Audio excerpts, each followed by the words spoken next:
Good morning, good afternoon, good evening. Welcome back to After the Buzzer. I am your host, Couper Moorhead, and the Miami Heat are on a 3-game winning streak. They just beat the Atlanta Hawks 122-112.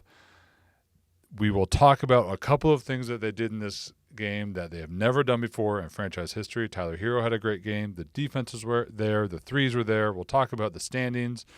There was some wild stuff happening in the Eastern Conference tonight, but first, just a little bit about the game. The Heat started off super cold. 2 of 9 from 3 in the first quarter. Their defense was a little in disarray. The Hawks were blitzing them in transition, getting threes and dunks off of Heat makes, which is not what you ever want to see from your defense. They get down double digits, and then the second quarter, the Heat made 5 straight threes. They go on a really, really long extended run. In the third quarter, they're up over 20. Atlanta made things interesting late. They made 7 of 10 from 3 in the fourth quarter. Eventually made it a clutch game for about 10 seconds before the Heat found their own answers. But the Heat kind of stayed poised. Atlanta just got hot on some tough shots. They were just making 3 after 3 after 3, bombing away. But Tyler Herro made shots at the end. Davion Mitchell. They stayed poised, did what they had to do. It was a nice fourth quarter to see from them after the month they've had. And again, it's a 3-game winning streak. The vibes are up.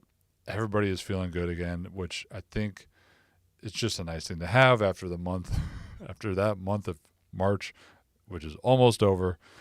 So, look, at the end of February, the Heat had, in wins against Atlanta and Indiana, they had what was probably the best 2-game shooting stretch in franchise history. They made 23 of 42 against Atlanta, 17 of 32 against the Pacers. That's 54% from 3 on 74 attempts across 2 games. They had never done that before, ever, in the history of the Miami Heat. And in the last 2 games, they have topped that. Against the Warriors and against the Hawks, they go 60.3% from the arc on 55 total attempts. Again, this has never happened. That's 2 separate 2-game stretches, and in the span of a month, both involving Atlanta, that the Heat had never done before in franchise history. One, incredibly hot from higher volume. The second one that they're on right now, incredibly hot on lower volume. And when you're hot, right? And we've talked plenty about variance, and it's really not my favorite style of analysis to say, well, yeah, they made shots. They made threes. They're going to win. When you make over half your threes, you're going to win. There's truth to that, of course. That's the modern NBA. Enough of the offenses are dominated by 3-point volume, 3-point attempts, driving kicks.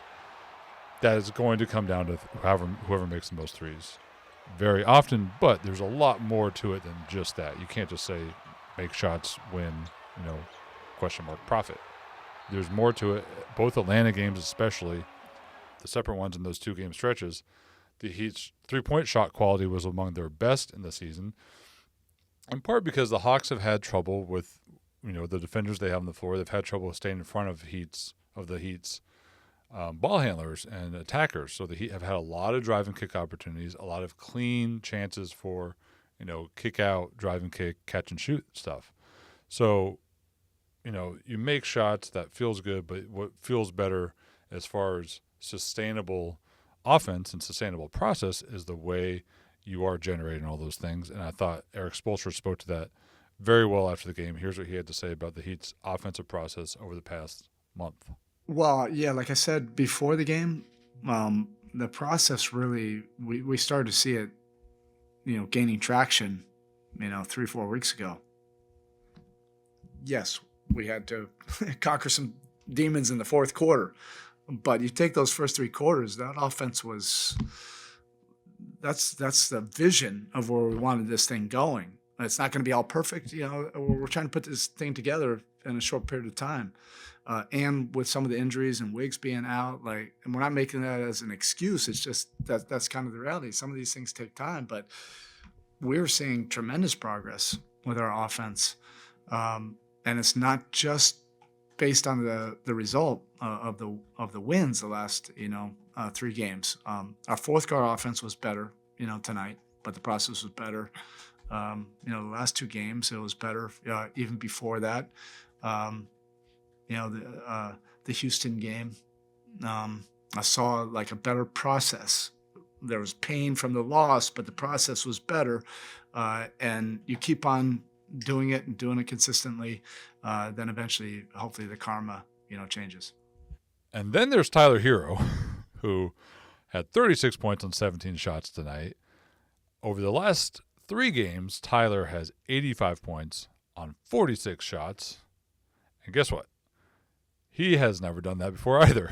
So one of the best, most efficient stretches in franchise history from 3, one of the most efficient stretches of Tyler Herro's career individually. We don't really need to belabor the point with him. We've been talking about Tyler and the way he's adjusting his game for a while now. Not just the profile stuff, the shot profile stuff we talked about early in their season, because teams adjusted. They're pressuring him more, trying to take away his threes, trying to force him into mid-range.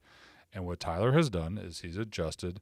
He's not just pulling up for twos. He's using that pressure, using the aggressiveness of defenders, like against Atlanta was Dyson Daniels, Gary Payton against the Warriors. Tyler's taking their pressure, using it to get a step on them, and getting deep in the paint for drives. Not necessarily always dunks or layups, but like shorter runners off the one leg, high arcers off the glass, that sort of stuff. So he's not being pressured into the mid-range. He's being pushed, and he's taking that push into the paint where he can score efficiently, which is really nice to see from him. And he deserves credit for that, because as awesome as it was to see him adjust and evolve his game earlier in the year, there was always going to be an adjustment and a counter from defenses, from scouting reports. He has now evolved in counter to all of that, which is a rare thing to do. Some guys, it takes years for them to make one adjustment. He has now made 2 within the course of a single season. And, as Spoelstra continues to give him credit for, he's doing it by mixing up on-ball, off-ball. He's willing to sacrifice himself, get his teammates open. He's setting a lot of screens. Against the Warriors last game, he set a season-high 9 pick-and-roll ball screens. He also set 9 off-ball screens against the Warriors, and he set 9 screens against the Atlanta Hawks off-ball. So that's 18 off-ball screens over the course of 2 games against 2 pressure defenders, which is probably his highest screen total across 2 games of the season. So kudos to him. We've been talking about him a lot, but you keep shouting out guys for not just playing well, not just shooting well, not just being hot, but for evolving their games and doing the things that their team needs them to do to win, not just to put up points and fill the box score. He's doing much more beyond that. And what do we keep saying about the Heat? We've said this over and over. If they defend, if they make threes, they can beat anybody. They don't have to make threes necessarily over 50% like they have been in some of these games, which is, really, really hot. But if they defend to their standards, if they make threes at an above average rate, they will be in games, they will compete, and they can beat anybody. So we've talked about the threes, but they also had the defense tonight. And after that initial burst where the Hawks just kind of caught them off guard with all their pace and transition stuff, Heat settled down. It helped that they made shots so they could set up their half-court defense, but they kind of started closing off the paint. The Hawks' three-point shot quality was very low, and it was also very low at the end of February in that game in Miami. So it tells you that the Heat are defending their shots well, but on games like tonight, the Hawks just wildly outperformed their own shot quality, and that'll happen sometimes. The Heat have done that to other teams. Atlanta did that tonight. What I really liked is how they defended Trae Young. They've always defended Trae Young pretty well in the playoffs or in the regular season. He'll have good games when the shot's falling, as it did tonight, and you look at his 29 points on 21 shots and think, yeah, he had a good game, which he did. But very little of that damage came, in the paint. A lot of it was just outside. He was 6 of 12 from 3. There just wasn't a whole lot of traction for Atlanta's half-court offense with Trae Young. The Heat were swarming him. That doesn't mean they're always doubling him, but they were sending some timely doubles. Tyler Herro had one, I believe it was at the end of the second quarter, where he just came up behind Trae, shook his dribble a little bit, and Tyler took it the other way for pick 6 right before the halftime buzzer. That sort of stuff is really nice, but sometimes it's doubles. They'll switch size on Trae. They'll help late. They'll bring guys across into the lane on his drives. They just always want to have some size on him. So if he's not taking a tough contested 3, then he's taking a really quick floater, and he's great at making those, but it makes it difficult on him. So they did a great job on Trey, on limiting his drives, on keeping the Hawks forced to beat them outside in. The Hawks came close to doing that, 7-10 from 3 again in the fourth quarter, but the Heat did what they had to do, good offensive process and good defensive process. That's a recipe for a win.